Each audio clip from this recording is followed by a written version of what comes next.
Hello everyone, welcome করতেছি নতুন একটা সিরিজে, যেখানে থাকতে হচ্ছে ওয়েব অ্যানালিটিক্সের basic to advance for Facebook pixel and conversion API. এবং এই প্লেলিস্টের মাধ্যমে বা এই সিরিজের মাধ্যমে আপনি ফেসবুক পিক্সেল এবং কনভার্সন এপিআই সহ ওয়েব অ্যানালিটিক্সের বেসিক বিষয়গুলো জানতে পারবেন। এবং যারা এই বিষয়গুলো নিয়ে আসলে লার্নিং করতেছেন অলরেডি এবং অনেক জায়গায় ইস্যু হচ্ছে, প্রবলেম ফেস করতেছেন। সো আজকের এই ভিডিওটা পাশাপাশি নেক্সট যে ভিডিওগুলো আসবে, এই ভিডিওগুলো যদি আপনি ধারাবাহিকভাবে আসলে একটু দেখেন, আশা করি আপনার যে প্রবলেমগুলো হচ্ছে এগুলো সলভ হয়ে যাবে।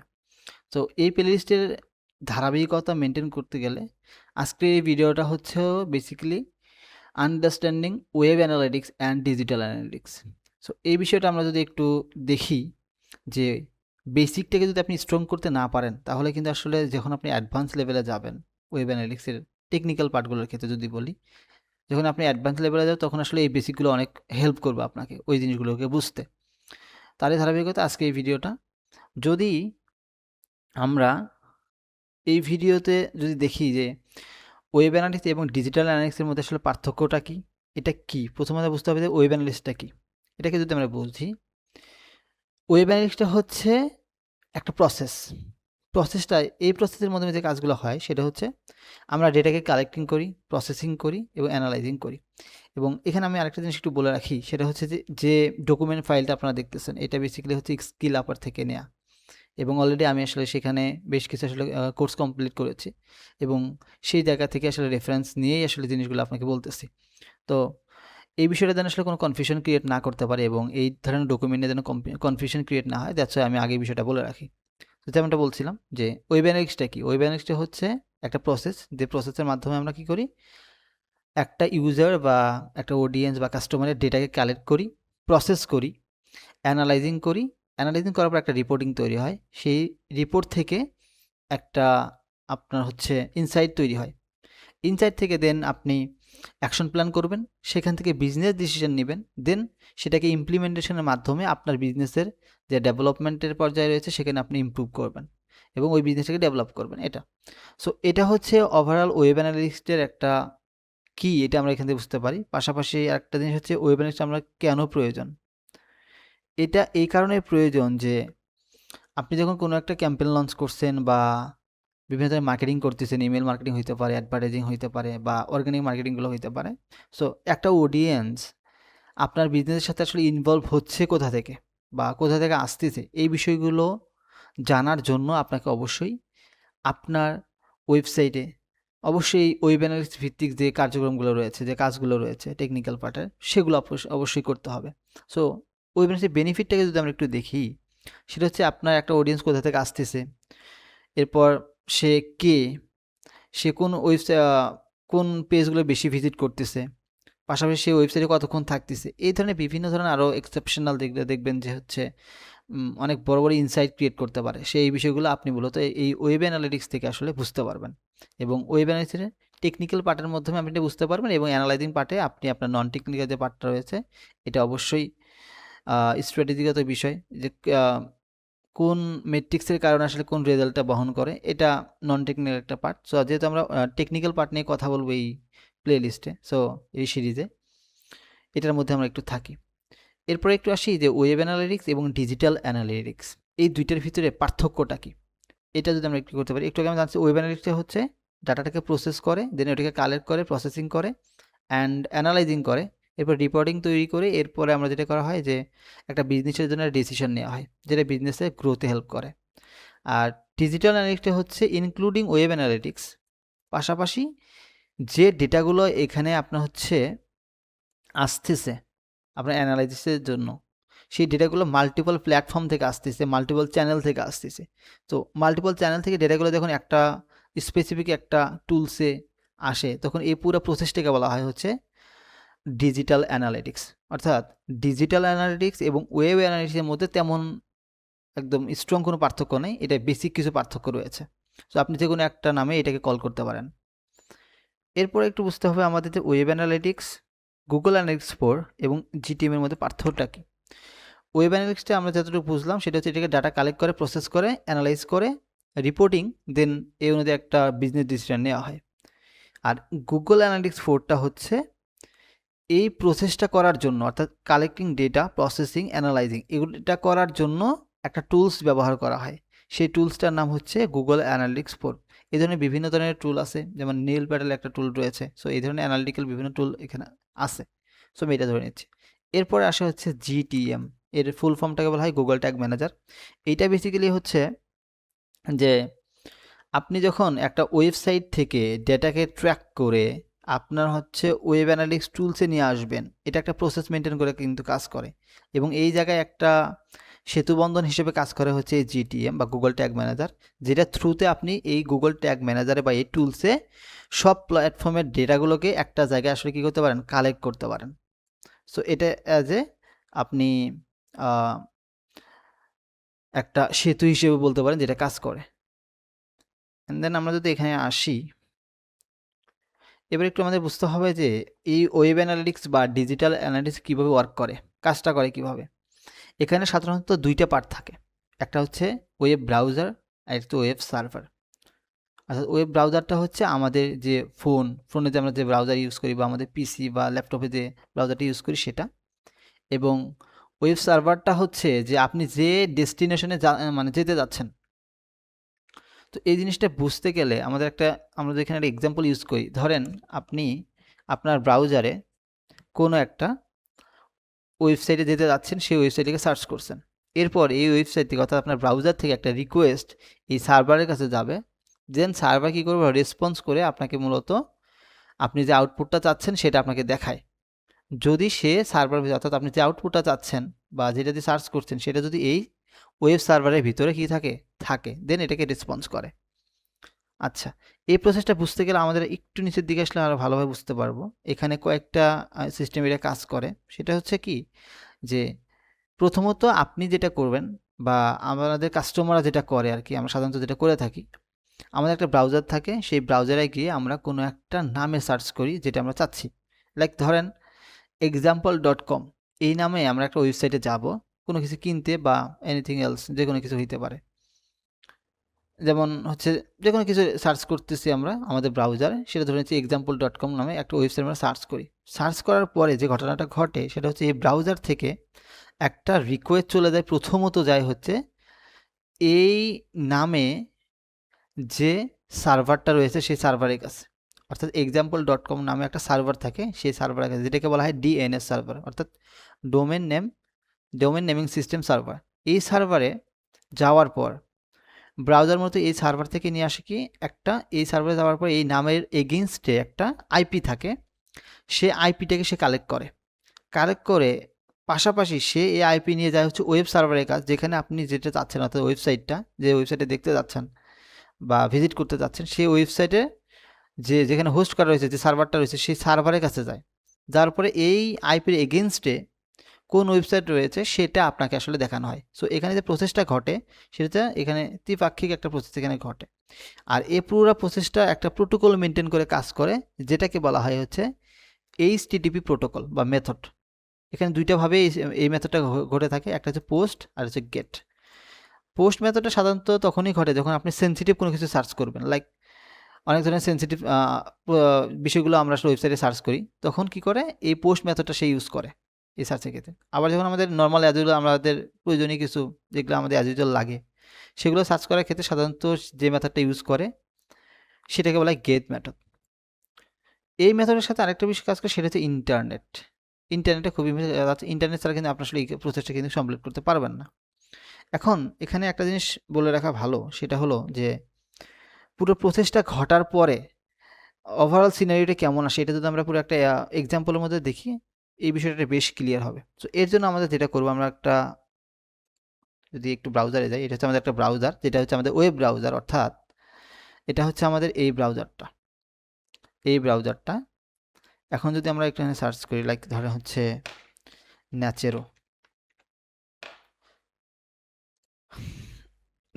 এটা হচ্ছে ওয়েবসাইট। সো আমি যখন এটা নামে সার্চ করলাম, সার্চ করার পর এই এটা আসছে, আমি এখানে যখন একটু ক্লিক করলাম, এখানে তিনটা বিষয় কিন্তু ঘটছে, যেটা আমরা এখানে এক্সাম্পল একটু দেখতে পেলাম। সেটা কি, প্রথমত আপনি ব্রাউজার আসার পরে এখানে নামটা দিয়ে আমি সার্চ করছি, সার্চ করার পরে এই প্রথমত গেছে ডিএনএস সার্ভারের কাছে, দেখছে এই নামের আন্ডারে কোন আইপি অ্যাড্রেসটা আছে।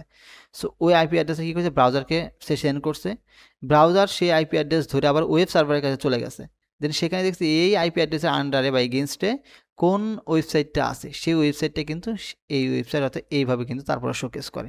সো ওভারঅল এই যে সিস্টেমটা, এখানে ওভারঅল এই সিস্টেম এইভাবেই কাজ করে। আপনার একটা অডিয়েন্স যখন সার্চ করে তার সাথে এইভাবে আসলে ঘটনাটা ঘটে থাকে। যেহেতু এটা অনেক অল্প সময়ের মধ্যে ঘটে, যাচ্ছে হয়তো আমরা অনেকে এটাকে বুঝতে পারি না, এবং যারা এই বিষয়গুলো আসলে কাজ করে, সাইবার সিকিউরিটি নিয়ে যারা কাজ করে, তারা এই জিনিসগুলো অনেক ভালোভাবে বুঝতে পারে। সো আমাদের ওয়েব অ্যানালিটিক্সের জন্য যতটুকু দরকার আমরা অলরেডি এই বিষয়টা ডিসকাশন করেছি। এখন একটু আসি যে আমরা যখন ট্র্যাকিং সিস্টেম নিয়ে কাজ করতে যাব, এখানে আমাদের কিছু ভাষাগত দিক বুঝতে হবে। অর্থাৎ ট্র্যাকিং সিস্টেমে কখনো তারা ইংলিশ বা বাংলা এই ধরনের ভাষা তো কখনো তারা এগুলো বুঝতে পারে না। এরা যেসব ভাষা বোঝে সেটা হচ্ছে প্রোগ্রামিং ল্যাঙ্গুয়েজের মাধ্যমে মূলত আসলে এই ভাষাগুলো তারা বোঝে। এখন প্রোগ্রাম ল্যাঙ্গুয়েজের মধ্যে আসলে বিভিন্ন ধরনের ল্যাঙ্গুয়েজ রয়েছে। একটা ওয়েবসাইটে প্রথমত একটু বলে রাখি, একটা ওয়েবসাইটে দুইটা পার্ট থাকে। একটা হচ্ছে এই যে ফ্রন্ট এন্ড, আরেকটা হচ্ছে ব্যাক এন্ড, যেটা ব্যাক এন্ডে এক্সিকিউট হয়। আর ব্যাক এন্ডে এক্সিকিউট হওয়ার ফলে আমরা ফ্রন্ট এন্ডে যা দেখতে পারি।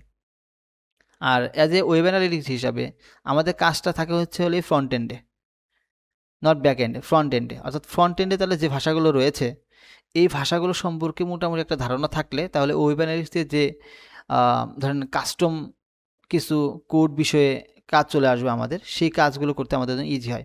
এখানে একটা জিনিস বলে রাখি যে এখানে যে ফ্রন্ট এন্ড, এই ফ্রন্ট এন্ডগুলো ডিজাইন করা হয় সাধারণত হলো এই ল্যাঙ্গুয়েজগুলো দ্বারা, HTML, CSS, JavaScript, ActionScript, VBS script, Dart বা টাইপ স্ক্রিপ্ট অর্থাৎ পাইথন, এই ধরনের আসলে প্রোগ্রামিং ল্যাঙ্গুয়েজে। এবং ব্যাকএন্ড যেটা তৈরি হয় সেটা মূলত আসলে এই ধরনের প্রোগ্রামিং ল্যাঙ্গুয়েজে তৈরি হয়। সো এই জায়গাতে আমাদের বেসিক্যালি আসলে এই তিনটা ভাষা সম্পর্কে আমাদের একটা ভালো একটা আইডিয়া, একটু মোটামুটি একটা আইডিয়া থাকলে আপনি পুরো প্রসেসগুলোকে ভালোভাবে আন্ডারস্ট্যান্ড করতে পারবেন।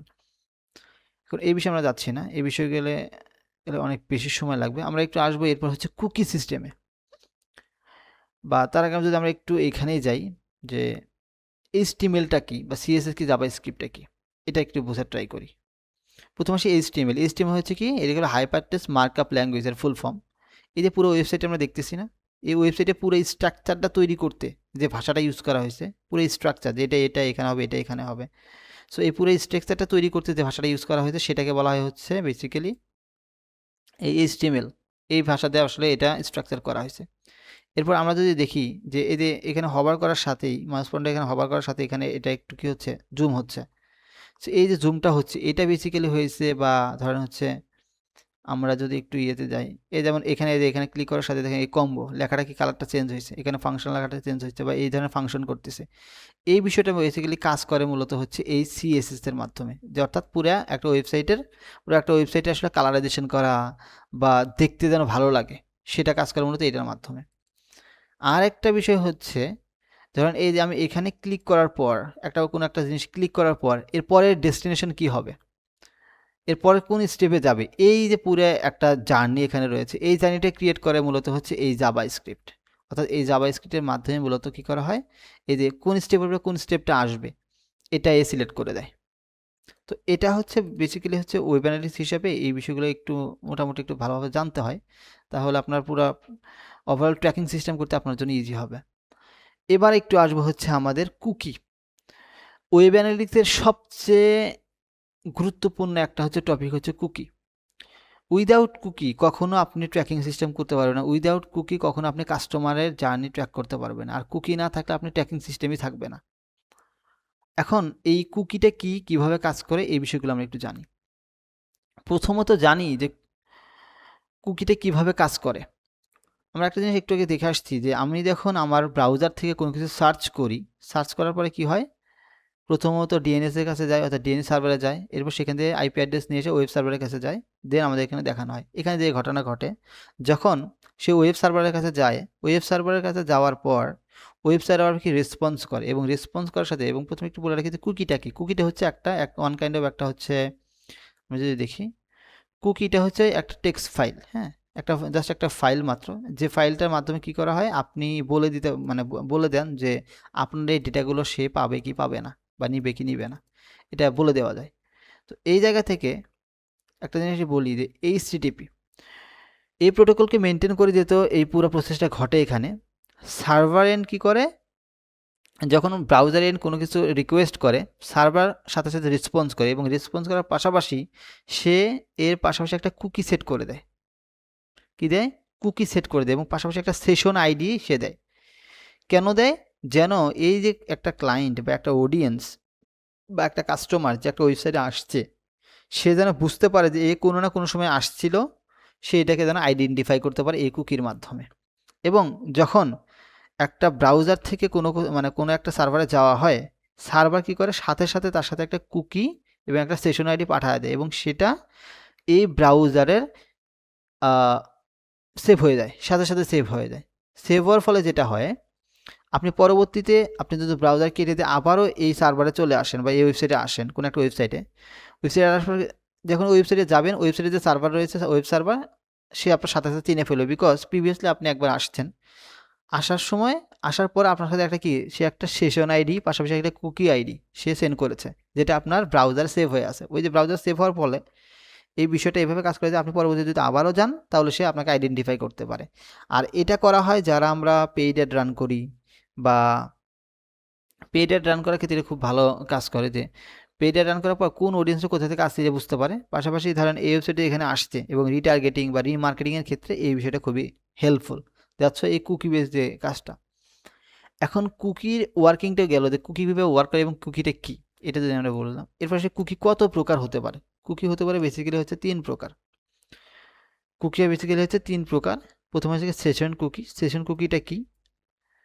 সেশন কুকিটা হচ্ছে বেসিক্যালি আপনি যখন কোনো একটা ওয়েবসাইটে যাবেন, ওয়েবসাইটে যাওয়ার পর ধরেন এই ওয়েবসাইটে আসছেন, আসার পর যে কার্টে যোগ করি, কার্টে যোগ করার পর এখন যদি আমি এখান থেকে বের হয়ে যাই, তবুও এই কার্টে আমি যে এটা কার্ট করে রেখে দিয়েছি এটা থাকবে, আর এই কাজটা করে, অর্থাৎ এই কাজটাই করে থাকে হচ্ছে, এই কাজটা মূলত কী করে, ব্রাউজার অলরেডি কিন্তু সেন্ড হয়ে গেছে। অর্থাৎ আমি এখানে ক্লিক করে কার্টে অ্যাড করছি, সেশন কি করছে, যে এই ডেটাটা আমার ব্রাউজারে সেট করে দিচ্ছে, অর্থাৎ আমি যখন এই ওয়েবসাইটে বের হয়ে যাব, বের হওয়ার পরে যদি আমি আবারও আসি, এই কার্ডটা এভাবেই থাকবে। মূলত সেশন কুকির কাজ হচ্ছে এই ধরনের কাজ, যারা ওয়েবসাইটে এসে কোনো কিছু কার্ডে যোগ করবে, তাদের ডেটাগুলো কী করা, ব্রাউজারে সেভ করে রাখা, এটা বেসিক্যালি তার কাজ। এরপর থেকে যে পারসিস্টেন্ট কুকি, বা এটাকে বলে ফার্স্ট পার্টি কুকি। এই কুকিটা হচ্ছে আমরা বিভিন্ন অনলাইনে বিভিন্ন ফর্ম পূরণ করি বা লগ ইন ইনফরমেশন দিই, সো সেখানে আমরা বিভিন্ন ধরনের পার্সোনাল ডিটেলস দিই। এই পার্সোনাল ডিটেলসগুলো যে ট্র্যাক করে ব্রাউজারে রাখে, সেটাকে বলা হয় পারসিস্টেন্ট কুকি বা first party cookie. And then আরেকটা কুকি আছে, সেটাকে বলা হয়েছে থার্ড পার্টি কুকি। আমরা যখন ধরেন কোনো একটা ওয়েবসাইটে যাই, এখন এই ওয়েবসাইটের থার্ড পার্টি কুকিকে বুঝতে হলে আপনাকে আমরা একটা এক্সাম্পলের মধ্যে জিনিসটা দেখলে হয়তো বুঝতে পারবে। থার্ড পার্টি কুকি বলতে কী হয়, এই ফেসবুক বা থার্ড পার্টি যে প্ল্যাটফর্মগুলো রয়েছে, এইগুলো এক ধরনের কুকি সেন্ড করে। কখন সেন্ড করে এটা একটু বোঝার ট্রাই করি। ধরে নিচ্ছি আমরা একটু প্রথম আলোতে যদি যাই, এই জায়গা থেকে আমরা বুঝতে পারবো ইজিলি। প্রথম আলো, অথবা আমরা আরেকটা জিনিস দেখতে পারি, আমরা ফেসবুকে যদি একটু আসি, একটা অ্যাডস আমাদের যদি একটু আসে ভালো হয় আর কি। ধরেন এই অ্যাডটা এখানে আসতে, এখন আমি এই অ্যাডে ক্লিক করে যখন আমি এই ল্যান্ডিং পেজে চলে আসছি, সাথে সাথেই ফেসবুক আমাকে ট্র্যাক করে ফেলছে। ফেসবুক আমাকে ট্র্যাক করছে, এবং আমি এই ওয়েবসাইটে যা কিছুই করি না কেন, সে তার কুকির মাধ্যমে সব কিছুই বুঝতে পারবে, যে আমি এখানে কী করতেছি না করতেছি। ওই কুকি সব কিছু সেন্ড করে দিচ্ছে। কীভাবে ঘটনা করতে হয় একটু বুঝি আগে, তার ডকুমেন্টে আবার চলে যাই। প্রথমত আপনি সাথে যেটা ঘটবে আর কি, প্রথমত এই প্রসেসটা হয়ে গেছে। যখন আপনি এই ল্যান্ডিং পেজে চলে আসতেন, এই প্রসেসটা অলরেডি ঘটছে। সেটা হচ্ছে কি, যে আপনি এই ল্যান্ডিং পেজে আসতেন, এই ব্রাউজারে ক্লিক করছেন, তারপরে কী করে ডিএনএস সার্ভার থেকে গেছে, এখানে আইপি নিয়ে এসে এখানে চলে আসতে, এখান থেকে কী করলো, ওয়েব সার্ভারটা কী করলো, একটা কুকি, অর্থাৎ এর সাথে কি একটা কুকি এবং একটা সেশন আইডি কি পাঠিয়ে দিচ্ছে, কার কাছে, ব্রাউজারের কাছে। ব্রাউজার সেটাকে সেভ করছে। অ্যাজ ওয়েল অ্যাজ আপনি যেহেতু একটা প্ল্যাটফর্ম থেকে আসছেন, কোন প্ল্যাটফর্ম থেকে, এই এখানে আপনি এই জিনিসটা আমরা দেখতে পারবো আর কি। এখানে একটা এফবিসিএল আইডি নামে একটা জিনিস আছে, এফবিসি বা ক্লিক আইডি। হ্যাঁ, আমরা যদি একটু দেখি, এই দেখেন, এই হলো সেই কুকি আইডিটা। এই যে আইডিটা আপনি দেখতে পারতেছেন না, ক্লিক আইডি। সো এখানে একটা এই আইডিটা পাঠায়া দিছে। পাঠায় দেওয়ার ফলে যেটা হয়েছে যে আগের যে কুকি আইডি অর্থাৎ সার্ভারের যে কুকি আইডি এবং সার্ভারের যে সেশন আইডি এটা তো আমার ব্রাউজারে সেভ অলরেডি হয়ে গেছে। পাশাপাশি আমি যে অ্যাড থেকে দেখে অর্থাৎ ফেসবুক থেকে এখানে আসছি, ফেসবুকও পাশাপাশি আরেকটা কুকি আইডি সে পাঠিয়ে দিছে। কেন পাঠিয়ে দিছে? বিকজ আমি এই ওয়েবসাইটে কী কী করতেছি এটা জানার জন্য। এটার উপর ডিপেন্ড করে ও অ্যাডটাকে অপটিমাইজ করতে পারবে এই জন্য। অর্থাৎ এইভাবেই মূলত হলো এই থার্ড পার্টি কী করলো, থার্ড পার্টি কুকি অর্থাৎ যেমন ফেসবুক বা গুগল বা জিও4 তারা কি করে মূলত এইভাবে একটা কুকি আইডি সে পাঠায় দেয়। আর এই কুকি আইডিটাই হলো মূলত এই থার্ড পার্টি কুকি। এখন থার্ড পার্টি কুকির একটা বিষয় হলো যে এই কুকিটা ডেটাগুলোকে কী করতে পারে, এই ফেসবুকে ট্রান্সফার করতেছে। এখন 2023 সালের জিডিপিআর রুলস, iOS 14 আপডেট বা বিভিন্ন ধরনের অ্যাড ব্লগার ইউজ করে অনেকে, এই বিষয়গুলোর কারণে থার্ড পার্টি ডেটাগুলোর কাছে বিভিন্ন এই কারণগুলোর কারণে দেখা গেছে থার্ড পার্টি যে লোকেশনে যে ডেটাগুলো যাবে, অর্থাৎ আমি এখানে আসছি এই ডেটাগুলো আমার এখান থেকে ডেটাগুলো কী করলো, এখানে দেখেন ব্রাউজার এবং সার্ভার এই দুটার মধ্যে যে কনভারসেশন হচ্ছে, অর্থাৎ এখানে আমরা ব্রাউজার এবং অন্যদিকে ওয়েব সার্ভার আছে, এদের মধ্যে কমিউনিকেশনটা এটা লিগ্যাল, এটা কোনো প্রবলেম না। প্রবলেমটা হচ্ছে যখন ওই ডেটাটা অর্থাৎ এই ওয়েবসাইটের ডেটাটা এই দুইজন বাদে যখন থার্ড পার্টি কোনো প্ল্যাটফর্মের কাছে এই ডেটাটা যাচ্ছে, এই জায়গায় হচ্ছে প্রবলেমটা। সো জিডিপিআর রুলস বা iOS 14 আপডেটের যে রুলসগুলো তারা বলে যে তারা একজনের ডেটা এইভাবে আসলে ইললিগেলভাবে আপনি নিতে পারবেন না। এই কারণেই মূলত আসলে ফেসবুক নিয়ে আসছে হলো server side tracking with API, যেটা বলে কনভার্সন এপিআই।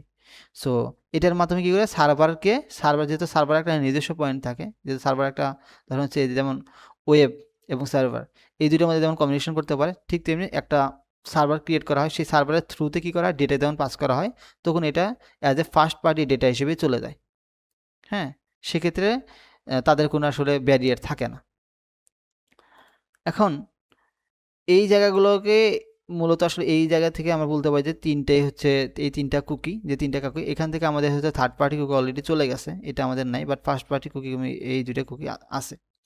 এখন এটা নেই বললেই চলে না, এটা আপনার আছে, বাট এটাকে আপনি একটু ডিফারেন্টলি ইউজ করা হয়। যেটা আগে হয়তো বা স্ট্রিক্টলি ইউজ করা হয়তো সোজাসুজিভাবে, এখন হয়তো কি একটু সার্ভার এন্ড থেকে ডেটা দিয়ে দেন থার্ড পার্টি কোনো প্ল্যাটফর্মকে ডেটাগুলো দেওয়া হয়। এভাবে মূলত পুরো অ্যাডটাকে কি অপটিমাইজ করা হয়। সো এই যে ওভারঅল যে বিষয়গুলো নিয়ে আমরা আলোচনা করলাম, এটা ছিল হচ্ছে একটা ওয়েব অ্যানালিটিক্স বা ডিজিটাল অ্যানালিটিক্স যদি আপনি শিখতে যান তাহলে এই জিনিসগুলো আপনাকে খুব ভালোভাবে বুঝতে হবে যে এই পুরো প্রসেসটা কীভাবে ঘটে থাকে। হ্যাঁ, আশা করি পুরো লেসন জুড়ে বা পুরো ভিডিও জুড়ে আপনি ওয়েব অ্যানালিটিক্স যে ফান্ডামেন্টাল যে বিষয়গুলো এই বিষয়গুলো অনেক ভালোভাবে বুঝতে পারছেন। সো দেখা হচ্ছে নেক্সট ভিডিওতে, ততক্ষণ পর্যন্ত আপনি ভালো থাকবেন, সুস্থ থাকবেন এবং অবশ্যই ভিডিওটা দেখার পরে যদি আপনি না বুঝেন বারবার ভিডিওটা দেখার ট্রাই করবেন এবং কোথাও যদি কোনো কনফিউশন ক্রিয়েট হয় আপনি পার্সোনালি মেসেজ করতে পারেন অথবা কমেন্ট বক্সে জানাতে পারেন আপনার আসলে প্রবলেমটা কোথায় আছে এটাও জানাতে পারেন। আমি আমার সর্বোচ্চ দিয়ে ট্রাই করবো আসলে রিপ্লাইটা করার জন্য এবং সলভটা করার জন্য যদি সেই দিকে আমার যদি জানা থাকে। সো দেখা হচ্ছে নেক্সট ভিডিওতে, ততক্ষণ ভালো থাকবেন, সুস্থ থাকবেন। আল্লাহ হাফিজ।